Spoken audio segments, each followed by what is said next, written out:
last call for anybody who wants to vote in the poll. The poll is in the live chat.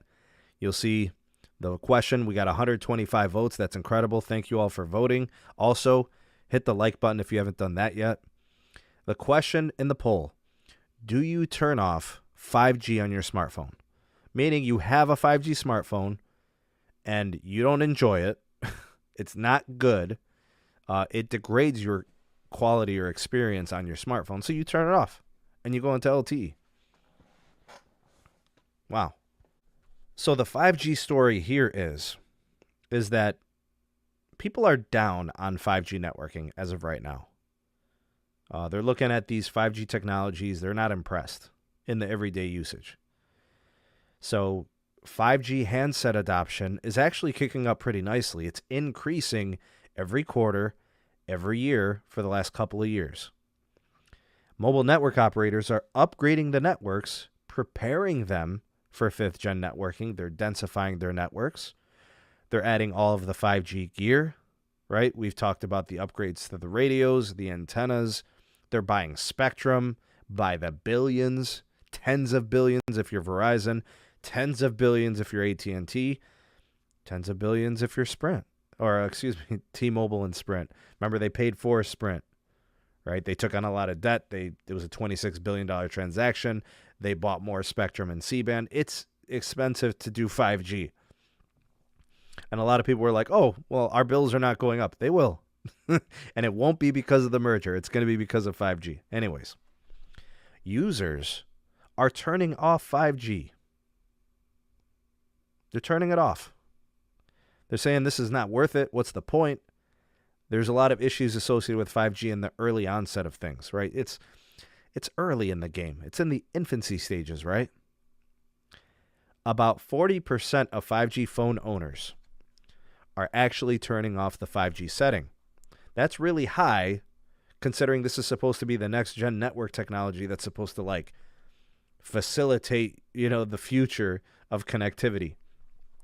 The study had 1,300 participants or respondents that don't really seem impressed with 5G thus far. Here's how some of the breakdown looked at when I was looking at the pie chart. All right, they said 5G always active as an option. 50% of users leaving 5G on, never touching it. 39.4% of the respondents are turning 5G off completely. It is off. All right. So the missing percentage that I couldn't quantify or qualify, I should say, people didn't know how to maybe disable 5G, so they didn't know how to respond to this. Or people didn't know how to enable 5G after they turned off 5G, or they forgot. I don't know what that was.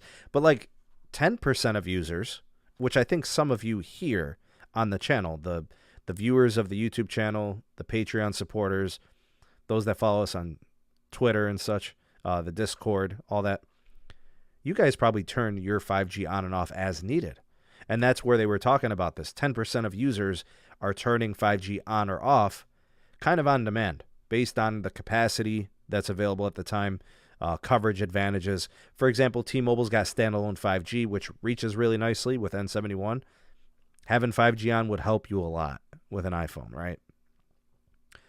For Verizon with DSS, people are having trouble with it. Same thing with AT&T. You would turn 5G off. In fact, when I test AT&T's 5G, I turn it off, and all of a sudden my speeds double, right? So the 5G, I'm getting 50 megabits. I turn it off. I go into 5GE, LTE, and it's like 150. It's crazy.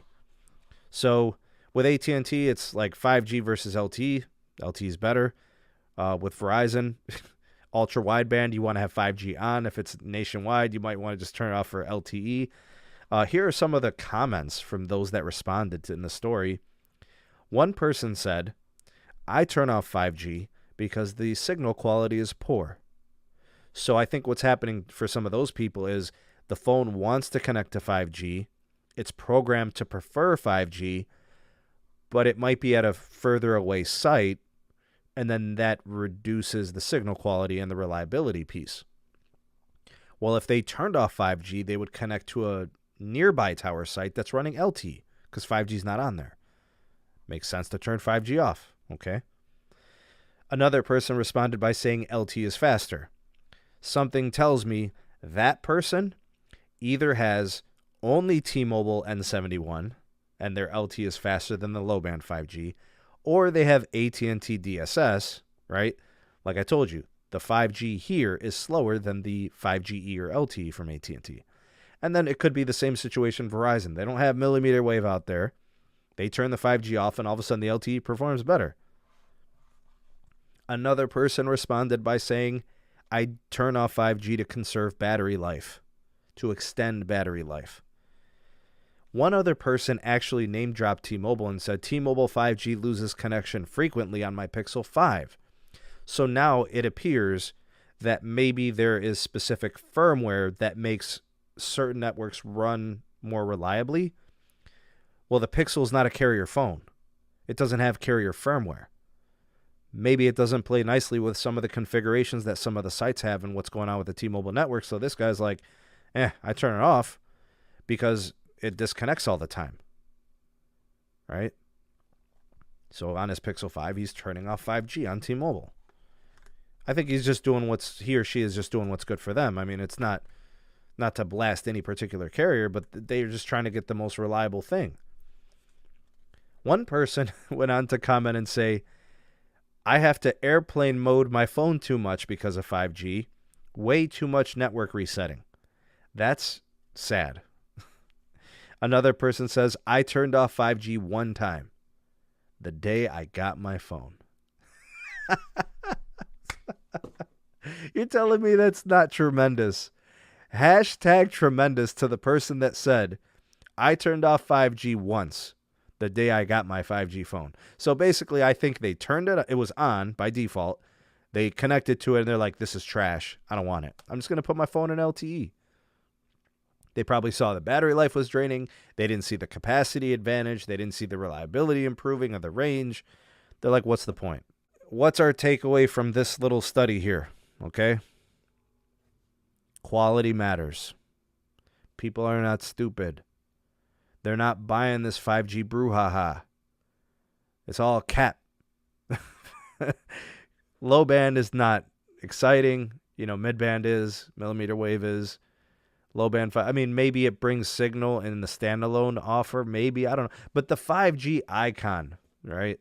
It's just not helping people out, Reliability matters. Quality matters. Ubiquity matters. We need 5G network gear on more than just a handful of sites in a county or more than a handful of sites in a city. It's got to scale. It's going to happen. It's just going to take time. We need a dense 5G network grid. Get what I'm saying? Small cells with 5G, macros with 5G, the whole shebang. It's going to take some time. And to follow up the Sneed Mobile Tech poll in the live chat, do you turn off 5G on your smartphone? The numbers are in. And it looks like most of you say, no, I don't turn it off. 50% of people do not turn off 5G. 50%. As needed, 31%. So that's good. You're in control of your situation.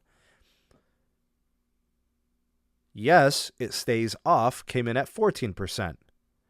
And then 4% of people said you can turn off 5G. That means they didn't even know you could do that. So, no, half of the people out there don't turn off 5G. So the numbers actually are kind of sort of similar to what they see in the study. If I add up the numbers, 50% said no, 45% said yes, it stays off. Or no, as needed or yes, it stays off, 45%. And then 4% for didn't even know that you could turn off 5G. Incredible.